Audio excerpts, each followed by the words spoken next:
दोस्तों, अगर आप भी बीपीएससी एग्ज़ाम दे रहे हैं और आप भी करंट अफेयर्स को मजबूत करना चाहते हैं तो आप हमारे साथ जुड़ के करंट अफेयर्स को मजबूत कर सकते हैं। सबसे संभावित प्रश्न है या सबसे संभावित कंटेंट है, वो कंटेंट आपके लिए हम लाए हैं।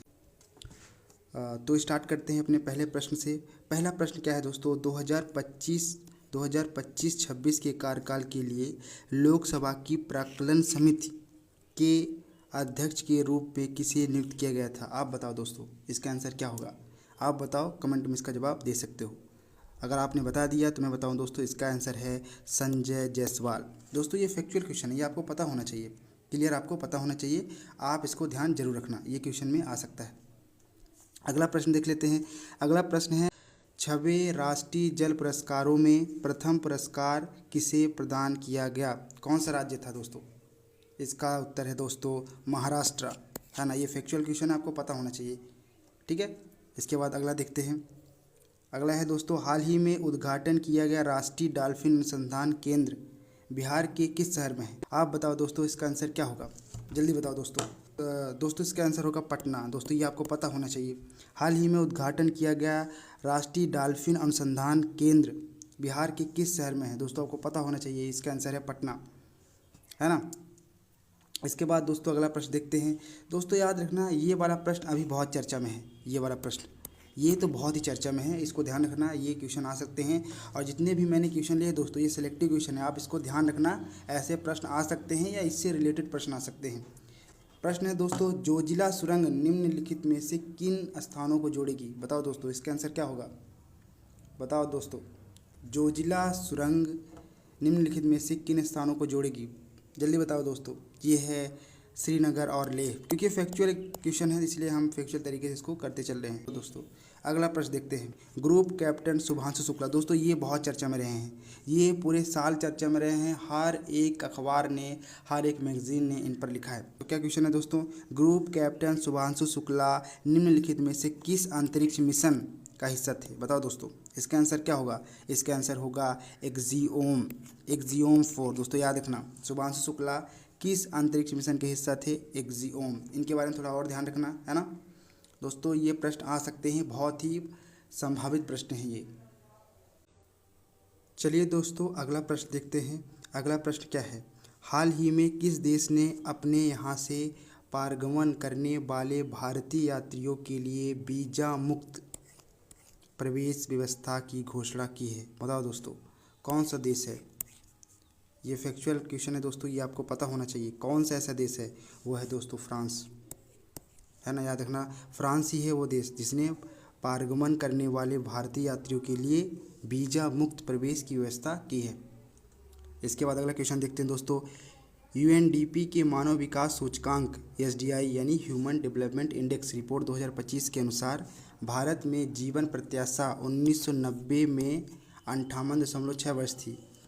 यह 2023 में कितनी हो गई है? बताओ दोस्तों, ये तो आपको पता होगा, ये आप तो रिपोर्ट देखे होंगे, ये रिपोर्ट तो आपने देखी होगी। बताओ इसका आंसर क्या होगा दोस्तों? तो इसका आंसर होगा दोस्तों ए 72 वर्ष, है ना दोस्तों। याद रखना, फिर से मैं इस क्वेश्चन को पढ़ देता हूँ। यूएनडीपी के मानव विकास सूचकांक एसडीआई रिपोर्ट 2025 के अनुसार भारत में जीवन प्रत्याशा 1990 में 58.6 वर्ष थी। यह 2023 में कितनी हो गई? तो याद रखना, 72 वर्ष हो गई है। कितनी हो गई दोस्तों? 72 वर्ष हो गई है। ये ध्यान रखना है, और इससे रिलेटेड चीज़ें भी ध्यान रखनी है। दोस्तों, आप बताओ, एसडीआई इंडेक्स कौन जारी करता है? यूएनडीपी, है ना। याद रखना, यूएनडीपी ही जारी करता है एसडीआई इंडेक्स। अगला प्रश्न देखते हैं दोस्तों। अगला प्रश्न क्यों लिया गया है? El Nino. आप तो कहोगे ये तो बेसिक से है, लेकिन नहीं दोस्तों, इस साल एल नीनो बहुत चर्चा में रहा है कि भारतीय मौसम बिगड़ सकता है, सूखा हो सकता है, या जो प्राकृतिक आपदाएं हैं वो आ सकती हैं। बताओ दोस्तों, एल नीनो धारा कहाँ से प्रवाहित होती है? जल्दी बताओ, एल नीनो धारा कहाँ प्रवाहित होती है? बताओ दोस्तों, ये आपको पता होना चाहिए। बीपीएससी एस्पिरेंट को ये पता होना चाहिए दोस्तों, कहाँ प्रवाहित होती है। याद रखना दोस्तों, प्रशांत महासागर में। तो ये आपको क्लियर पता होना चाहिए। अगला प्रश्न बताओ, आकाश तीर के बारे में निम्नलिखित में से कौन से कथन सही हैं? बताओ दोस्तों, आकाश तीर के बारे में। आकाश तीर क्यों लिया है? क्योंकि दोस्तों ये बहुत चर्चा में रहा है। ये भारत का एयर डिफेंस है। जैसे कि आपने पढ़ा होगा कि इजराइल का जो एयर डिफेंस है उसका नाम है आयरन डोम है ना, और थर्ड जो है अमेरिका का है। तो भारत का स्वदेशी निर्मित एयर डिफेंस जो है वो है आकाश तीर, है ना दोस्तों। ये आकाश तीर के बारे में ध्यान रखना, ये बहुत चर्चा में रहा है। आपको जानकर दोस्तों हैरानी होगी कि यही आकाश तीर है जो कि ऑपरेशन सिंदूर में बहुत ही बड़ी भूमिका निभाया था। पाकिस्तान से आने वाली मिसाइलों को इसने ही इंटरसेप्ट किया था, है ना। तो पहला क्या है दोस्तों, आकाश तीर भारतीय सेना की एयर डिफेंस प्रणाली का मूल है। बात सही दोस्तों, बिल्कुल सही है, 100% सही आपने पढ़ा होगा।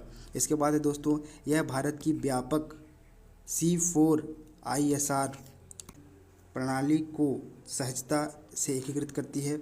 तो दोस्तों ये भी बात बिल्कुल सही है, यह C4ISR प्रणाली को सहजता से एकीकृत करती है दोस्तों। इसके बाद है, यह निष्क्रिय रक्षा से सक्रिय प्रतिकार के रणनीतिक बदलाव को दर्शाता है। बात सही है दोस्तों, ये भी सही है। तो दोस्तों आपको ये तीनों ध्यान रखना है। इसका आंसर क्या होगा, इसका आंसर ये होगा, है ना दोस्तों। आपको ये पता होना चाहिए, बहुत ही संभावित प्रश्न है, हो सकता है कि ऐसे क्वेश्चन आपके पास आएँ और आप उनको कर सको। उसके बाद दोस्तों देखते हैं अगला क्या है। हाल ही में भारतीय पुरातत्व सर्वेक्षण ने वर्ल्ड मॉन्यूमेंट्स फंड इंडिया के सहयोग से जिस 16वीं शताब्दी की बावड़ी का संरक्षण किया उसका क्या नाम है दोस्तों। ये आपको पता होगा दोस्तों, आप इसका आंसर बताओ क्या होगा इसका आंसर।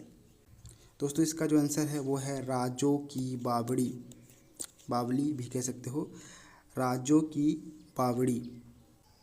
अगर दोस्तों आपको हमसे जुड़ना है तो आप इस टेलीग्राम के QR कोड को स्कैन कर सकते हैं या फिर इस आईडी को टेलीग्राम में जाकर सर्च कर सकते हैं और हमसे टेलीग्राम में जुड़ सकते हैं। साथ ही दोस्तों आप इस YouTube चैनल को सब्सक्राइब जरूर करना और इस चैनल पर जाकर BPSC से रिलेटेड कंटेंट जरूर देखना। बहुत ही क्लीन एंड क्लियर कंटेंट हमने इस चैनल पर अपलोड कर रखे हैं, टू द पॉइंट कंटेंट यहाँ पर अपलोड कर रखे हैं दोस्तों। तो आप ज़रूर जाके देखना, आपको बहुत फ़ायदा होगा, आपकी तैयारी में बहुत ज़्यादा मदद मिलेगी।